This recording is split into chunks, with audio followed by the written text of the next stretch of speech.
नमस्कार मित्रों, स्वागत है आपका हमारे YouTube channel oven thought study point पर। हम पढ़ रहे हैं दुर्गों के बारे में, किलों के बारे में, और इन्हीं दुर्गों और किलों से राजस्थान के इतिहास की जानकारी भी हमें प्राप्त होती है। इन्हीं दुर्गों की श्रेणी में हम आगे चलते हैं और आज हम लेते हैं 3 दुर्गों को जो जयपुर के अंदर स्थित है। जयपुर राजस्थान की राजधानी है, उसके अंदर स्थित है। 3 कौन कौन से दुर्ग है? एक तो आमेर दुर्ग, जयगढ़ दुर्ग और नाहरगढ़ दुर्ग। ये तीनों ही दुर्ग जो है वो राजस्थान के जयपुर शहर के अंदर स्थित है। उससे पहले एक छोटी सी शायरी है जो एक स्टूडेंट ने भेजी है, तो वो आपको मैं सुना देता हूँ कि ये जिंदगी हंसी है, इससे प्यार करो। ये जिंदगी हंसी है, इससे प्यार करो। अभी है रात तो सुबह का इंतजार करो। वो पल भी आएगा जिसकी ख्वाहिश है आपको। वो पल भी आएगा जिसकी ख्वाहिश है आपको। रब पर रखो भरोसा, वक्त पर एतबार करो। रब पर रखो भरोसा, वक्त पर एतबार करो। उससे आगे लेते हैं आज हम आमेर दुर्ग के बारे में। सबसे पहले तो देखिए आमेर दुर्ग के बारे में। आमेर दुर्ग, तो आमेर दुर्ग जो है इसकी ध्यान रखना। सबसे पहले जो आपने को आमेर दुर्ग के बारे में ध्यान रखना है कि इसकी स्थिति क्या है, कि आमेर दुर्ग कहाँ स्थित है। ठीक है ना? तो जयपुर राजस्थान के अंदर आमेर दुर्ग स्थित है। सन 2013 में आमेर को ध्यान रखना वर्ल्ड हेरिटेज यानी यूनेस्को की विश्व धरोहर सूची के अंदर क्या किया गया था? शामिल किया गया था। कब किया गया? 2013 के अंदर।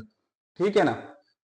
आमेर किला है जिसे अंबर पैलेस या आमेर किला या अंबर किला भी कहा जाता है। अंबर किला, आमेर किला या अंबर पैलेस के नाम से भी जाना जाता है। इसके अलावा ध्यान रखना आमेर किले को काकिलगढ़ के नाम से भी जाना जाता है। क्योंकि यहां पर सबसे पहले जो व्यक्ति आया था उसका नाम था काकिल देव।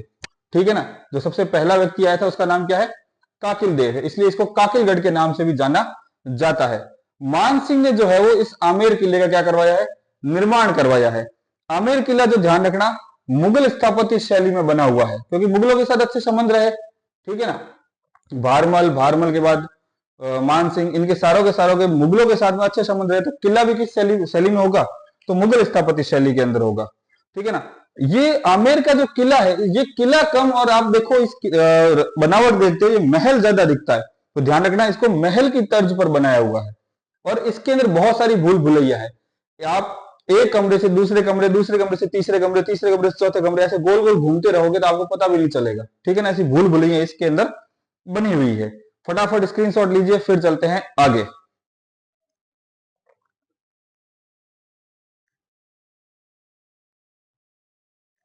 ठीक है, अब देखते हैं आमेर के बारे में आगे की जानकारी कि आमेर के अंदर कौन कौन से भवन बने हुए हैं जिसके अंदर अपन विजिट कर सकते हैं, घूम सकते हैं। ठीक है ना? तो देखिए इसके अंदर कौन कौन सी इमारतें हैं उसके बारे में चर्चा कर लेते हैं। तो देखिए आमेर किले में स्थित इमारतें कौन कौन सी इमारतें? देखो, दीवाने आम, ठीक है, दीवाने खास, ठीक है, खास महल, सुख मंदिर, यश मंदिर, सुहाग मंदिर, दौलत राम का बाग, केसर क्यारी का बगीचा और मावठ जलाशय। ठीक है ना? मावठा जलाशय या मावठ जलाशय के नाम से जाना जाता है। तो ये प्रमुख प्रमुख जो है वो इमारतें आमेर दुर्ग के अंदर स्थित है। फटाफट स्क्रीनशॉट लीजिए। ध्यान रखना कौन कौन सी इमारतें हैं? दीवाने आम, दीवाने खास, खास महल, सुख मंदिर, यश मंदिर, सुहाग मंदिर, दौलाराम का बाग, केसर क्यारी बगीचा और मावठा जलाशय। ये कहां स्थित है? आमेर दुर्ग के अंदर स्थित है। स्क्रीनशॉट लीजिए और चैनल को लाइक, कमेंट और सब्सक्राइब करते रहिए। आगे देखते हैं अपन। आमेर के बाद में जयपुर के दूसरे किले की बात करते हैं अपन, जयगढ़ की बात करते हैं। ठीक है ना? तो जयगढ़ ध्यान रखना वही किला है जिसके अंदर विश्व की सबसे बड़ी तोप रखी हुई है, जिसको जयबान तोप के नाम से जाना जाता है। ठीक है ना? तो जयगढ़ के बारे में चर्चा कर लेते हैं। जयगढ़ दुर्ग,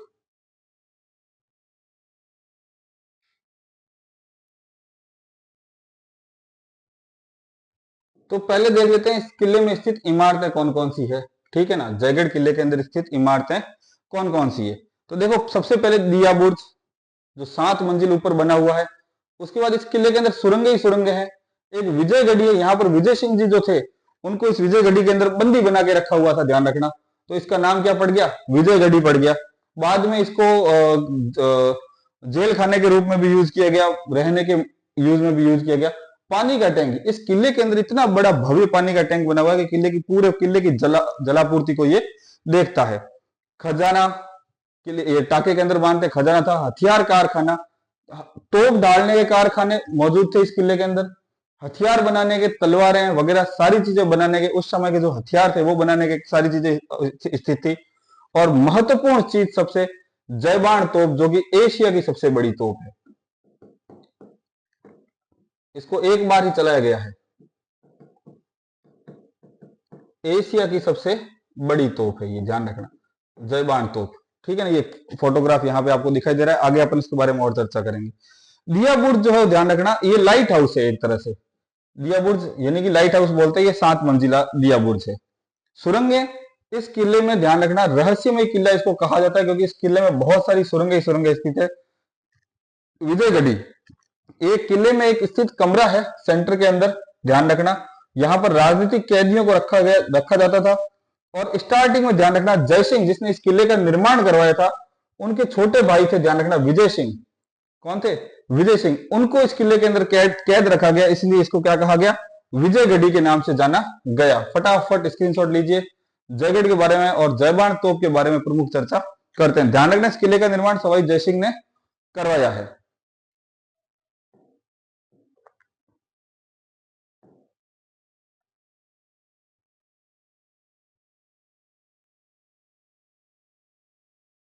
जयगढ़, ठीक है ना। देखो, इस किले में जो योद्धा थे, ठीक है ना, जो योद्धा थे उनका एक सभागार था जिसे शुभ निवास के नाम से जाना जाता था। एक संग्रहालय या शस्त्रागार भी इस किले के अंदर मौजूद है। आगे देखते हैं, मुगल काल के दौरान, जब मुगल काल चल रहा था, बाबर के बाद हुमायूं के बाद अकबर, तो ये जो मुगल काल चल रहा था उस समय इस किले के अंदर, ध्यान रखना, यहाँ के जो शासक थे, जयपुर के जयगढ़ के जो शासक थे, उन्होंने तोपखाना स्थापित किया। युद्ध में काम आने वाले अस्त्र शस्त्रों की बनाने वाले साधनों को स्थापित किया। किले का प्रवेश द्वार देखो, किले के अंदर 3 प्रवेश द्वार है। देखो, डूंगर दरवाजा जो नाहरगढ़ की ओर खुलता है, ठीक है ना। अवनी दरवाजा, ध्यान रखना, जिसको फूलों की घाटी कहते हैं, जो आमेर महल की तरफ खुलता है। और दुर्ग दरवाजा जो सागर जलाशय की तरफ खुलता है, कृत्रिम झील की तरफ से खुलता है। फटाफट एक स्क्रीनशॉट लीजिए और जयगढ़ जयबाण तोप के बारे में जानकारी लेते हैं।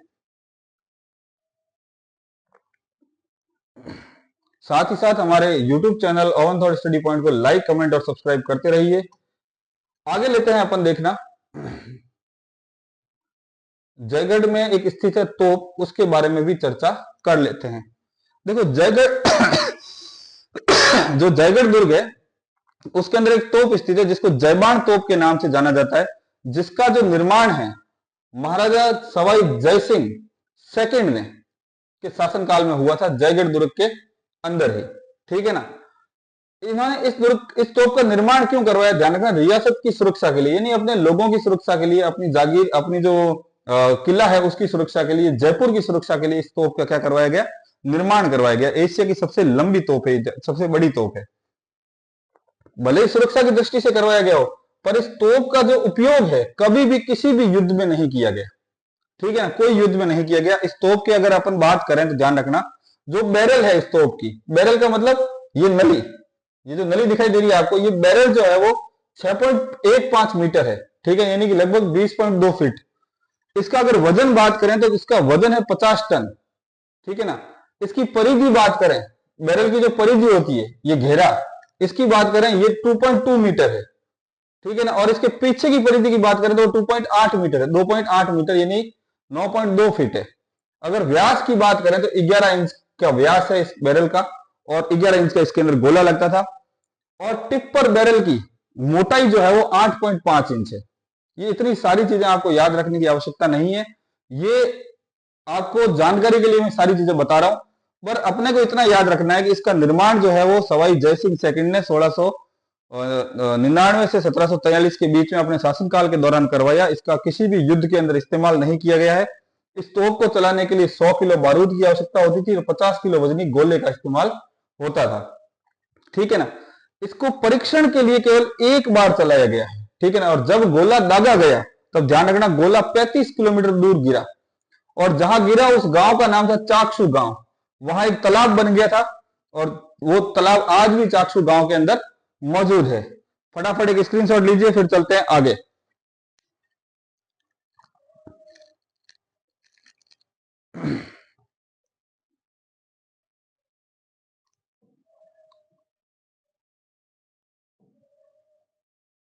ये हो गए अपने 2 किलो के बारे में, आमेर दुर्ग और जयगढ़ दुर्ग। अब बात करते हैं अपन नाहरगढ़ दुर्ग के बारे में, ठीक है ना। ये भी जयपुर के अंदर स्थित है। देखो नाहरगढ़ दुर्ग अरावली पर्वतमाला के एक छोर पर बना, जयगढ़ के एकदम जस्ट सामने, जयगढ़ के एकदम जस्ट सामने स्थित है। इसका निर्माण 1734 के अंदर सवाई जय सिंह ने करवाया, ठीक है ना। इस किले को ध्यान रखना, पहरेदार किले के रूप में जाना जाता है। एकदम किनारे पर होने के कारण इस किले को क्या कहते हैं? जयपुर का पहरेदार किला। इस किले को जयपुर के पहरेदार किले के रूप में जाना जाता है। इसके कई अन्य नाम है, ध्यान रखना।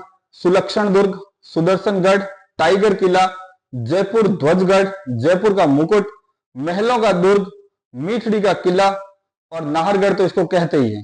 मुख्य रूप से इसका प्राचीन नाम जो है वो ध्यान रखना क्या है, सबसे प्राचीन नाम, स्टार्टिंग नाम क्या है? सुदर्शनगढ़। नाहर सिंह भोमिया जी थे, वो क्या था कि ना, ये जब यहाँ किला बन रहा था तो नाहर सिंह भोमिया जी इनसे थोड़ा क्रुद्ध हो गए थे और बार बार किला बनता और किले की क्या होती, दीवार टूट जाती। तब पहले नाहर सिंह भोमिया जी की छतरी बनाई गई, उसके बाद में किला बनाया गया, तो इसलिए इस किले का नाम क्या पड़ गया? नाहरगढ़ पड़ गया, ठीक है ना।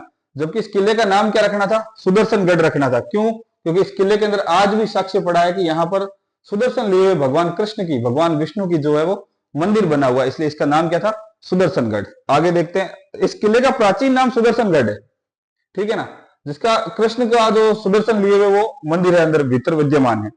नाहर सिंह भोमिया के नाम पर इस दुर्ग का क्या नाम पड़ गया? नाहरगढ़ पड़ गया। और किले के अंदर प्रवेश करते हैं तो दीवार के पास में नाहर सिंह जी भोमिया जी का क्या है? स्थान है। फटाफट स्क्रीनशॉट ले लीजिए।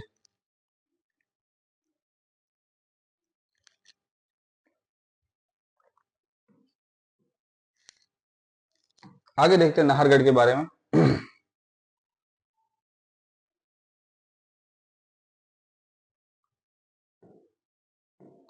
नाहरगढ़ का ध्यान रखना, ये नाहरगढ़ आपको दिखाई दे रहा है, ये देखिए इसकी आप किस तरह की शिल्पगिरी है, किस तरह की कारीगरी है। चट्टान के ऊपर इतने पत्थरों को ले जाकर बनाना उस समय की कारीगरी है, बिना इतने आधुनिक मशीनों के। और ये बाहर से भी आपको दिखाई दे रहा है किस तरह का किला है। तो देखो नाहरगढ़ जो किला है, इसका जो अधिकांश भव्य भाग है, जिसका निर्माण जो ध्यान रखना, महाराजा सवाई राम सिंह सेकंड और उसके बाद सवाई माधो सिंह के समय में हुआ है, ठीक है ना। ज्यादातर जो किले का निर्माण है, किले के अंदर जो जो भी महल वगैरह बने हुए हैं, वो राम सिंह सेकंड और माधो सिंह के समय में करवाए गए हैं। ध्यान रखना, माधो सिंह के 9 पासवाने थी। माधो सिंह था, मेरे जैसा रोमांटिक व्यक्ति था, तो माधो सिंह जी के 9 पासवाने थी। और इन 9 पासवानों को ध्यान रखना, 9 पासवान यानी 9 प्रेयसियां थी, 9 प्रेमिकाएं थी। इनके लिए 9 एक जैसे एक मंजिले भवनों का निर्माण करवाया गया। तो इस भवनों को कहा जाता है, वहां पे ध्यान रखना, 9 महल के रूप में जाना जाता है, ठीक है ना। और इनको ध्यान रखना विक्टोरिया शैली के अंदर बनवाया गया है। किसके लिए? ध्यान रखना, सवाई माधो सिंह की 9 पासवाने थी, उनके लिए एक जैसे 9 महल बनाए गए, 9 माड़िया जिसको कहते हैं, या फिर उसको क्या कहते हैं, 9 महल के रूप में जाना जाता है। और इनकी शैली कैसी है? विक्टोरिया शैली के अंदर इनको बनाया गया है। फटाफट स्क्रीनशॉट लीजिए, फिर चलते हैं आगे।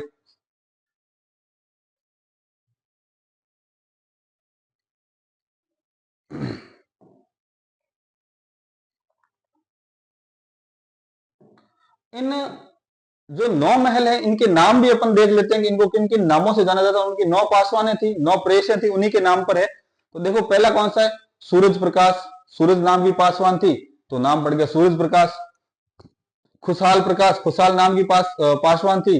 जवाहर प्रकाश, ललित प्रकाश, आनंद प्रकाश, लक्ष्मी प्रकाश, चांद प्रकाश, फूल प्रकाश और बसंत प्रकाश। इस प्रकार जो ये 6 पासवाने थी, उनके नाम पर पड़ गया। ध्यान रखना, महलों में जो स्थापत्य की प्रमुख विशेषता यह रंगों का संयोजन, ठीक है, सबकी एक रूपता, रंगों और ऋतुओं के अनुसार इसमें हवा और रोशनी की व्यवस्था और छोटी छोटी सुरंगें। ये सुरंगें जो थी ना 9 महलों की, इनकी ये एक दूसरे से आपस में जुड़ी हुई थी। तो इससे ये भी पता नहीं कर पाते थे कि राजा जो है वो बड़ा मतलब गए तो थे आनंद प्रकाश के पास में, ठीक है। माधव सिंह जी गए तो थे किसके पास में, आनंद प्रकाश के पास में, पर सुरंगें होने के कारण माधव सिंह रात को निकले तो किसके, सुबह निकले तो कहां से निकले, फूल प्रकाश जी के पास में, जिन्हें फूल प्रकाश महल में से वापिस आए।